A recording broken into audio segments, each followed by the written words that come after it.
see the stream preview. Okay, all right, going live now. Hang on. Hello, everyone. Welcome to Behind the Hub. I'm Jem. I am Head of Success at Babelquest. I've been working with HubSpot for nearly 8 years now, I think. So I've seen lots of changes to the tool and built up lots of tips, tricks along the way as it's grown. So I'm going to be sharing lots of tips for HubSpot admins today and giving you plenty of time to ask questions at the end. So please, as you go along, chuck the questions in the comments and we'll get to those at the end. So I'm going to share my screen and get stuck into the slides. So this session, I'm going to cover obviously HubSpot admins, but going mainly into, first of all, the admin mindset. So what do you need to be covering for that? Documentation, governance, data, and change management. So we're covering quite a lot of different things here, but all relating to basically admin and HubSpot. First, why have a HubSpot admin? So HubSpot over the last, 8 years and beyond, certainly in the last 8 years, I've seen it grow massively, but even beyond that, before I started, it's grown beyond from simply a marketing tool to something that now goes across the whole business, involves lots of different departments, even down to IT, operations, finance often use it as well.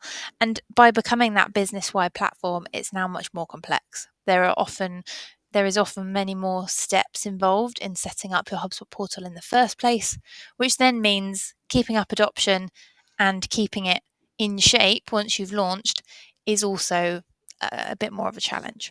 So with those multi-departments now, you just need a little bit more of a holistic approach. You need to end up being the glue that holds together all those different departments.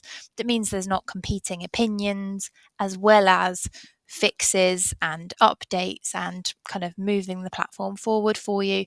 So just basically the HubSpot admin is that glue that holds everything together. So that's why it's so important. Otherwise, you'll end up with lots of different siloed departments, all trying to live happily in one portal and failing because there's no one looking at the bigger picture. So first up, the admin mindset. So as I've mentioned, a holistic view of the portal as a whole. So this is really crucial. There are loads of account level settings.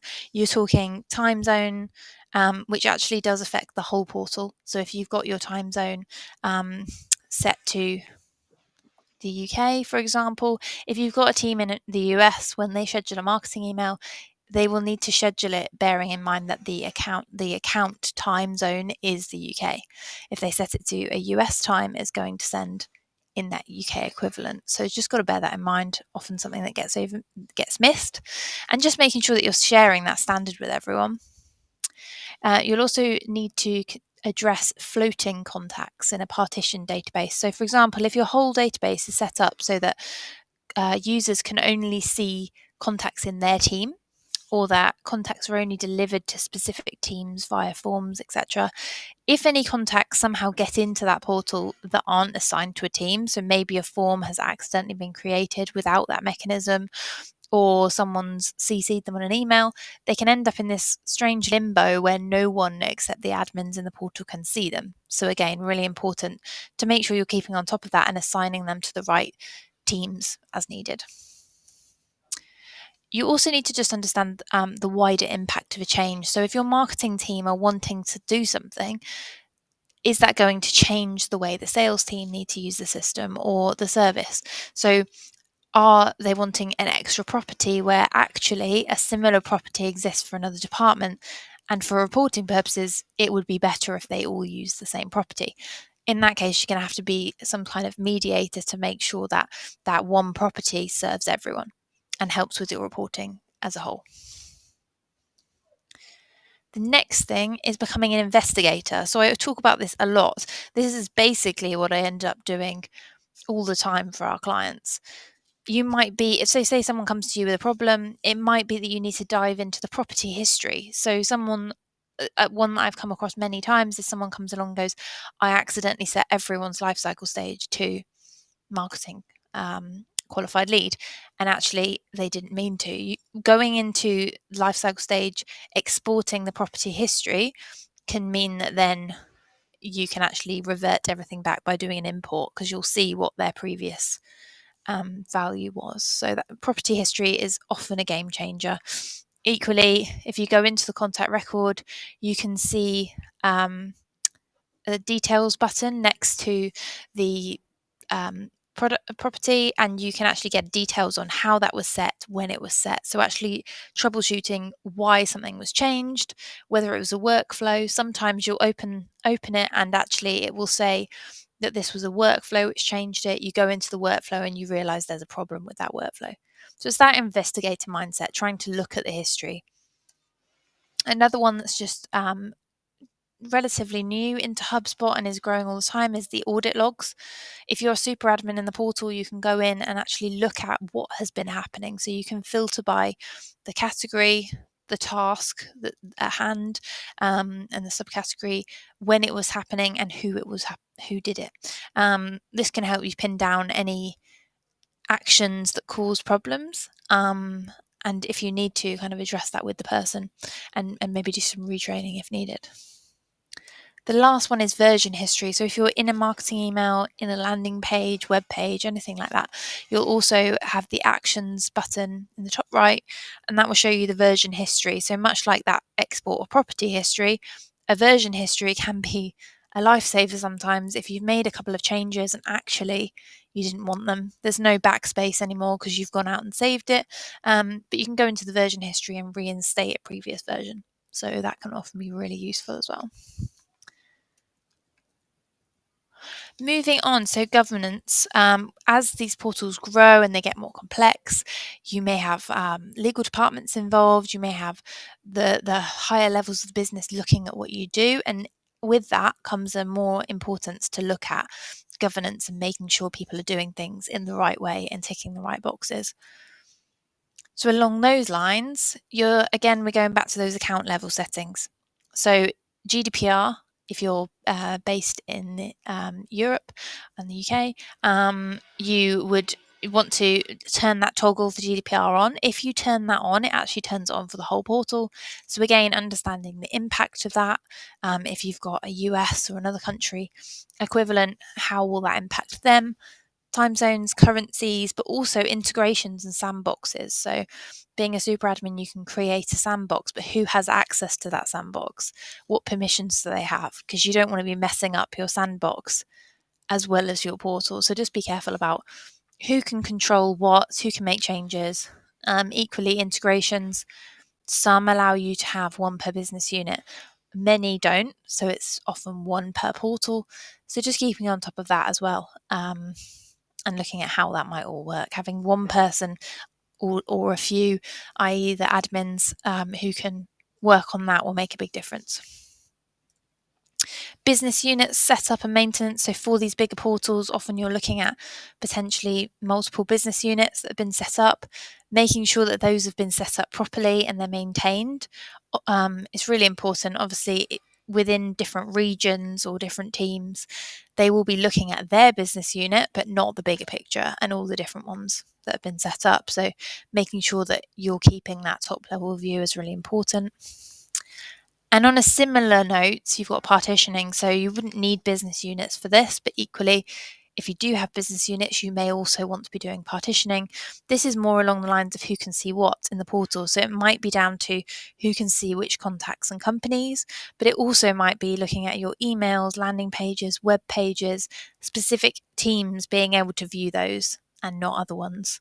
Again, kind of with that contact example I gave earlier, you can end up with floating assets in this sense. So making sure that every list, every email is assigned to a team or multiple teams, so they can see them. And if you're the admin, you can see everything. So that just gives you that ability to have that overview. The biggest one for governance is, of course, user permissions and setting up those defaults. So making sure that you've got any presets in place, any user profiles. What you really need to do is just get them right from the beginning. I always recommend having a spreadsheet to put together your overview. So you go through all the different settings. HubSpot have got so many different user permissions and categories. If you go through all of those, make sure that you've captured everything, and then use the columns to specify the different roles, and then have it as a whole matrix of what your user permissions will be. Make sure that's signed off, and then build it in HubSpot. It just helps you to have that view, because if you do it in HubSpot, it's harder to see a comparison between the different permissions. So I would always recommend doing that and really going into the detail with that as well. Once you've got it and you've built them in there, stick to them. It might be really easy for someone to go, oh, I can't see this, and you just give them access to that as well. But then equally, that becomes a lot harder to govern and make sure everything is being viewed by the right people. So stick to it. If they need some different permissions, maybe you need to change your permissions in general, or maybe they need a different permission type. And again, review it regularly. So when I first started making these spreadsheets with user permissions, they were quite simple. Now they're very complex. HubSpot adds loads more detail. You can now be really granular on custom object access, for example, tasks and notes, that kind of thing. So you just want to make sure you review it, because HubSpot will update their user permissions and the options you can have very regularly. So make sure you're matching up with that. And that's another reason for using those roles, because rather than having to go through and update everyone's permissions, update the role and it will do it for everyone. Last one on governance is the security center. So making sure that any super admins in the portal will automatically get a notification. In a recent update, they'll get a notification for if the score in the security center drops. So the security center does actually have more categories than these three, but I've just done this as an example. So for example, have you got 2FA set up for your portal? But also what percentage of users have got that set up? So if it's 25%, obviously that's very low. If you've got it turned on, you'd want everyone really to have it, except maybe a few outliers. So you'd want to review and resolve that. Equally, looking at the number of super admins in there. Something I always go on about with user permissions is you don't need to have loads of super admins. That gives them access to absolutely everything, including your account and billing information. So definitely getting those roles set up and having only 2 or 3 maximum super admins, obviously dependent on the size of your business. Many businesses will only need 2 because you want a backup. But yeah, if I see 10 super admins in there, you definitely don't need that, and you'd want to be looking at other permission sets. Documentation. So just a quick one on this, but if you've got this big portal that's got some complexities, you've really thought about the setup, make sure that you have it all documented, because the amount of times I've seen it where someone has spent so much time on the scoping of a portal, they've got everything thought out, there's been a whole steering committee planning it, and then it stays in someone's head about how it was built. Someone leaves, someone new comes along, and they don't understand the portal. Having it all written down as a blueprint is so crucial. You'd want to make sure you're covering properties, workflows, like kind of the core ones. So what are your core properties outside of the standard ones? What workflows should be updated every time a new team's added, for example? What are your user permissions? So that spreadsheet matrix I mentioned. Key structural elements, so like what your sidebars look like, what information needs to be added every time you add a new contact, that kind of thing. Any user guidance, so have you got guidelines of processes and the way to do specific things in the portal? Training materials and lots of other things. Training materials, I find it really useful to have a section in your documentation with pre-recorded videos, so if anyone new comes along, they can actually catch up really quickly. Use a variety of media, so linked spreadsheets, videos, diagrams, bullet points. All of that will make it a little bit more easy for everyone to consume. Some teams go as far as getting all of the key teams within that, so their admin is there, but actually getting the heads of each department to sign off on this documentation to make sure that they know it's up to date and that they will keep it up to date is really useful. And then making regular amendments and having a date on the document for when it was last updated, so you just know it's done. The last one, having a clear document owner. So could be and should be the super admin, but making sure that's clear. So if anything has changed in the portal, they know that they have to get it updated. Next one, so I did another Behind the Hub on data and specifically the dashboard, but just a quick recap of a few things on this one. Keep it clean. Look at my other session on specifically creating a dashboard and how to kind of keep on top of your data.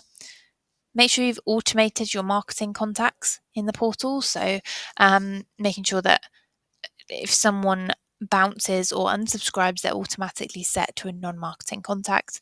That can save you so much time and save you creeping up the tiers for marketing contacts as well.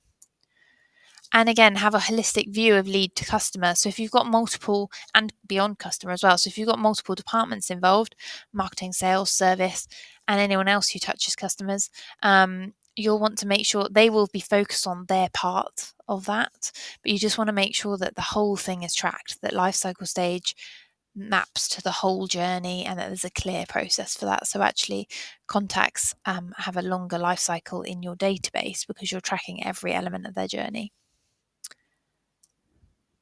Last one is change management, which is an increasingly important one. So typically I'd find 3 categories for why you'd need to change your portal.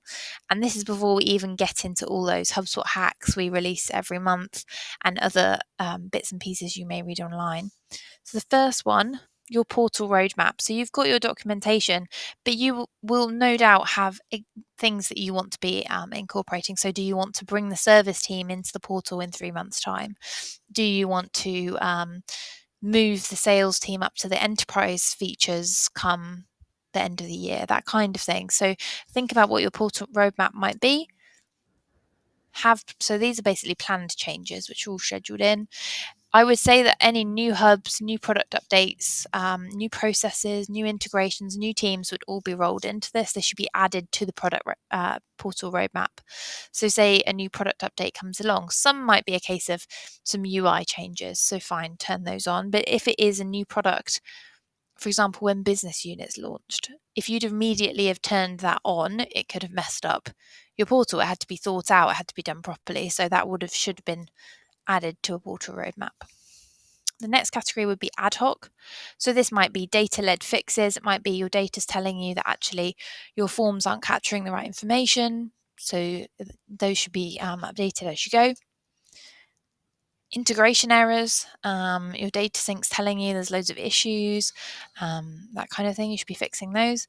Missing data points, workflow errors, addressing contact tier increase, and other limits. So number of reports, dashboards, custom properties, API calls, all of these will crop up as you go, and they'll need to be fixed ad hoc.